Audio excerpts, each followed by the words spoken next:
Hi all, I'm delighted to show you a game from the Superfinal between Stockfish and Leela. So Leela did make it to the Superfinal this season. So let's see this game. Stockfish in this game is playing with the white pieces. This is round 3, so after the first 2 games were drawn. And the opening book given is very, very interesting. E4, we have Sicilian defense, knight f3, e6, d4, c takes, knight takes, knight f6, knight c3, d6, the Scheveningen variation.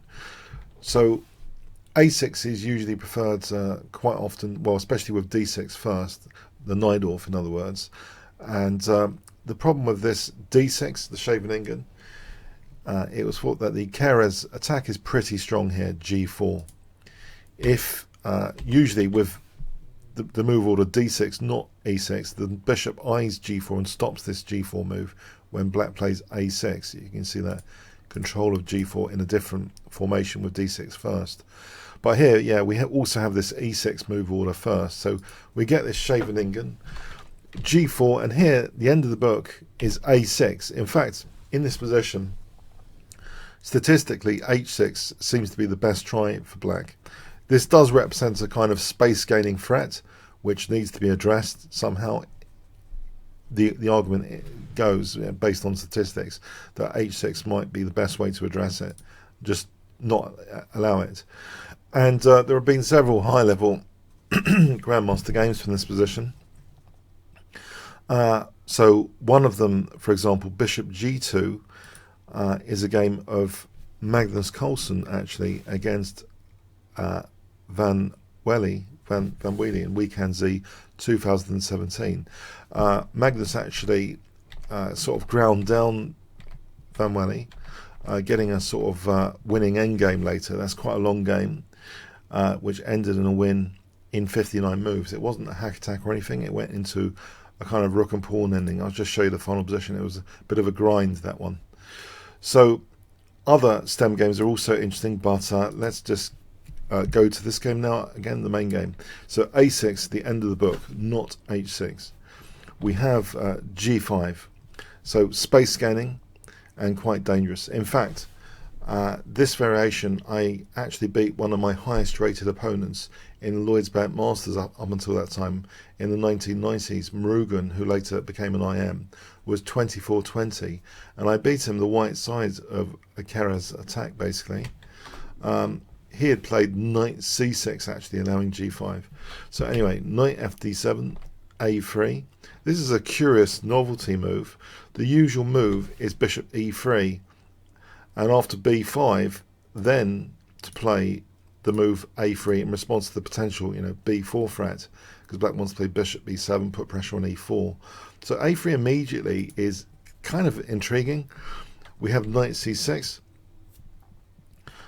So bishop e3, knight d e5. This does actually set up, believe it or not, a concrete threat. It's not just a fancy centralization. If white's not careful and plays queen d2, then knight takes d4, and say bishop takes, then there's knight f3 check, forking king and queen, and the same with queen takes d4.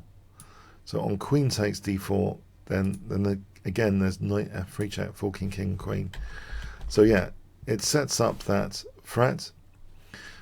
So we have actually bishop e2 being played, and now knight takes d4. And here again, it's actually important to play queen takes d4, it seems. If bishop takes d4, then there's a weakness of the last move, that g5 is neglected and can be taken, and probably black's got an equal dynamic equality. It's still far from over, but yeah, it shouldn't be allowed. So queen takes d4, not allowing that win of a pawn. Knight c6, we have queen d2, bishop e7, h4, b5. So Leela is trying to create some counterplay potentially.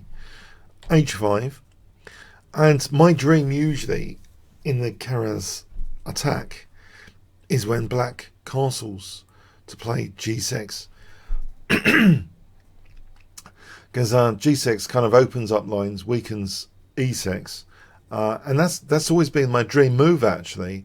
It's not been to block up with h6. After queen a5, this is an interesting move, but what does black actually do here?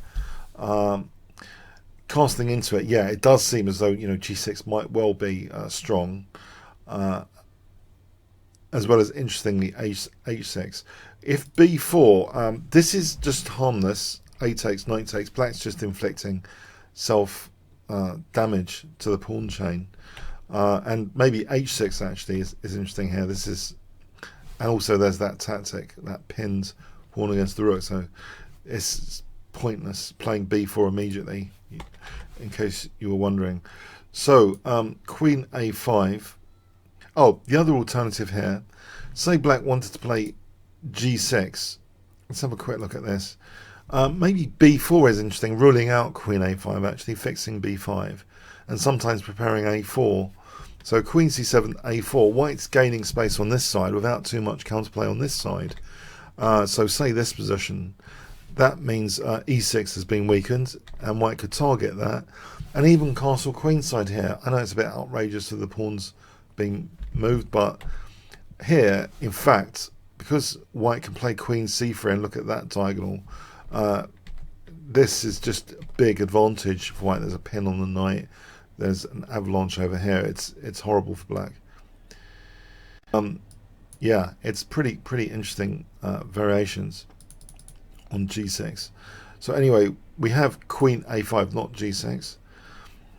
And now, yeah, this really fascinates me. A fawn pawn is the preference, h6.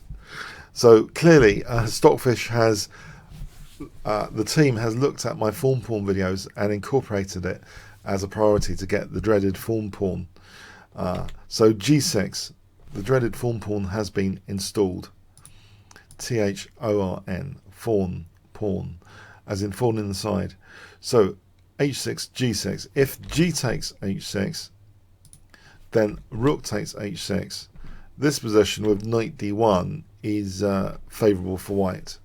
Big target on h7. Yeah, it's just not very nice.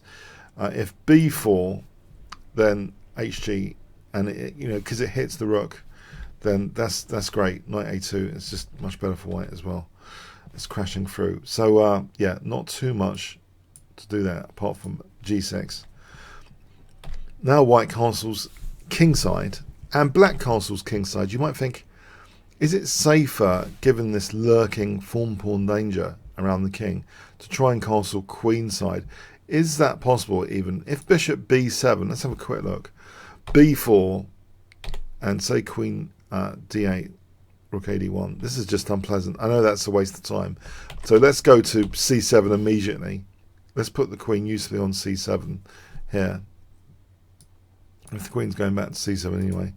And then a4 actually is possible. The problem is this structure here is going to be attacked. And in fact, white can end up, again, with the pin on the knight and looking at g7.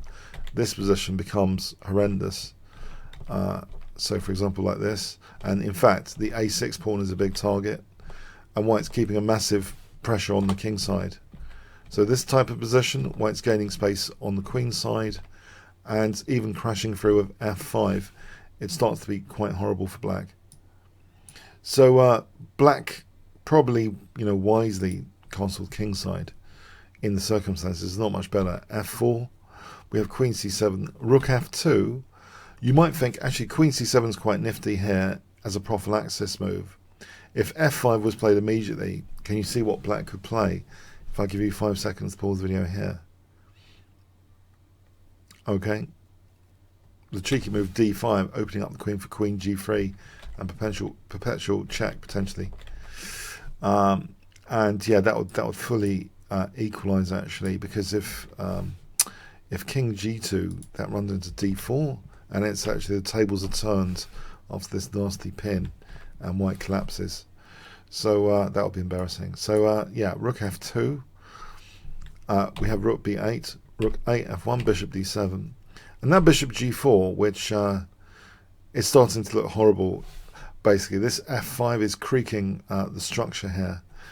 rook bc8, bishop h3, and the bishop actually nicely protects the light squares around the king.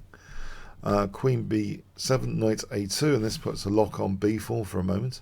So black really tries again maybe for b4 with a5 at some point, but now knight c3, rook b8.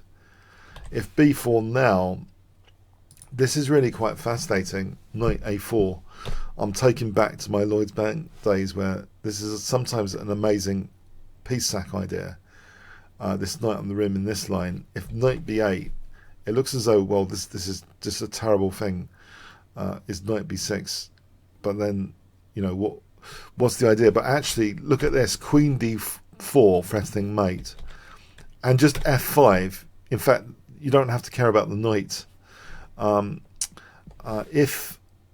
If bishop takes e4, white really just crashes through with f takes g6, because the bishop has neglected also e6, and things are just crashing through with g takes. It's a disaster. There's even this beautiful line with rook f8 checkmate. Yeah, it can be a total disaster, this with a knight on the rim, but it's sort of bait to weaken e6 and collapse black's king side. If we look at this again, knight b8, queen d4. And here, by the way, if e5 instead, then queen d2, and it's still dangerous. It's still dangerous there. This g takes f6 mechanism, h7 check, and this is weaving a mating net around the king. These pieces are just not helping black's king safety. White just crashes through spectacularly again. So yeah, there's some wonderful variations with knight a4 here. So probably, it's not worth playing b4 even. So rook b8. We have b4 from white. A takes, rook fc8. You might wonder, is it obviously knight b4, queen d4? Yeah, let's just check that out for the record. Actually, stronger is rook b1 in this position. You might be tempted by this double attack on g7 and b4, but actually rook b1 is stronger, it seems. For example here, and just pick up that pawn. If you played queen d4, then there's e5, which hits the h3 bishop. However, even here, this position, okay, it's interesting for white actually as well. So d5 has been compromised. So, but anyway, rook fc8, f5. We have knight e5, f takes g6, f takes g6. If knight takes g6, then f7 goes, and that's a disaster. Rook takes e7, crashes through as well, by the way, after check, taking queen takes d6. Black's got has to handle queen takes e5 and queen g7 here, so there's no time for bishop takes h3. So this is just crashing through winning material. So f g6, yeah, sensible. Bishop f4, rook f8, and now queen d4, which takes away the possibility of black playing queen a7, controls a7 as well as hitting e5 more. Totally harmless would have been bishop takes. There's nothing, and black can do queen a7 pinning there. But this is menacing, queen d4, powerful centralization, controlling key squares, like putting pressure on e5. The knight's kind of pinned because of the form pawn to g7 anyway, if the knight moves queen g7. So Leela tries queen c7. And now there's a real stunner of a move, tactical move. So I think this position's right up Stockfish's tactical street. White play here for 200 points. What would you play with white? It's fascinating. It does make use of this amazing form pawn, which I have tried to say to the chess community has been a new middle game concept, and as this game is about to demonstrate, maybe. So white to play in this position. So what would you play in this position with white? Okay, knight d5. Yeah, it's a cracker of a move. We have e takes d5. If queen d8, then bishop takes, and if here queen takes, threatening queen g7 mate, that's total disaster, of course. Yeah, it's it doesn't bear thinking about. I mean, there's also bishop h8 there as well. There's other stuff going on as well for queen g7. It's cutting across those dark squares. You know, bishop h8 is looking pretty strong here. That queen on g7 is pretty nasty, for example, as well. So e takes, we have queen takes, sorry, bishop takes d7, queen takes d7, queen takes d5 check. So if black plays king h8, there's bishop takes e5. That's just totally horror show. Yeah, because the queen and bishop are coordinating, and it can't take there because the queen takes d7.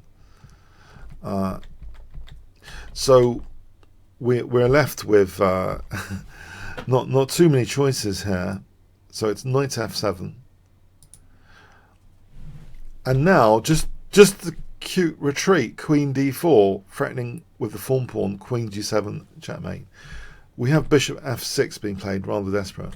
If knight e5, then bishop takes e5, and it doesn't matter about the check here actually, because the bishop comes back, and then white carries on over there, carnage, destruction.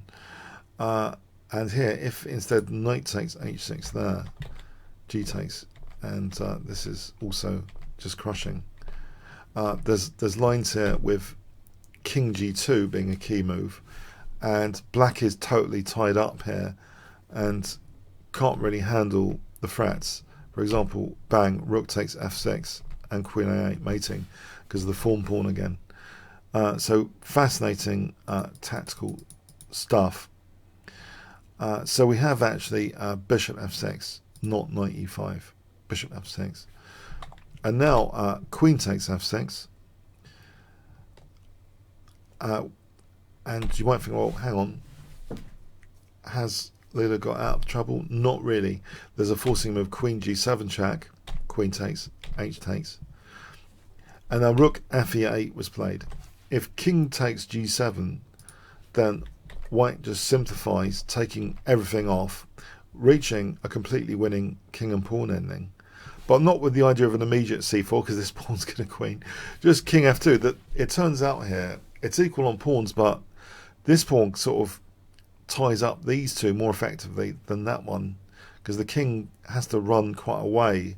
So king f2 is a winning ending, because white just prepares c4, and you know it's going to win that pawn and win the game. It's just hopeless, that extra outside pass pawn there. And this one's always tying down these two. There's never any h6 because that pawn's too quick. So that's a totally winning king and pawn ending there. So yeah, it's rook fe8 necessary, but now bishop takes e5 anyway, and there's still a full simplification to that nightmare king and pawn ending. It's the same thing. Now white just plays king f1, and it's the same thing. White just prepares c4, creating a winning pass pawn, and yeah, black's pawns are just tied up. So this is just easy peasy now, and yeah, queen up for Stockfish. So okay, so that's it. Resigns here. Philosophical points. Yeah, I think I mentioned this line actually quite recently in a video, that if you want to play the Scheveningen, you would have to play it with h6 basically. I did actually kind of mention that in a recent video on the channel. So the Scheveningen might be legitimate if you have research on that h6, but not a6 or knight c6. You know, this g5 positional threat gaining space is very powerful for white, I believe, giving white great winning statistics in the over the board world as well. So yeah, Leela was really crushed in this game. But the beauty of TCEC, they get to play on the other side to see what happens there as well. Is it really the opening, or was there resources? So that's the interesting theoretical question for these pairs of games that TCEC is showing. So if you want to follow TCEC, TCEC-chess.com is one of my favourite URLs recently. If you want to challenge me for a game, kingscrusher.tv, register there and I'll invite you for a game pretty shortly after. Or bit.ly/chessworld. If you want to join my chat, I've got a suave chat at Discord, kingscrusher.tv/Discord, which has got record activity recently if you want to chat, discuss games, etc., banter. So that's great to see you there as well. Okay. Comments, questions, likes, subscribes, all appreciated as usual. Thanks so much.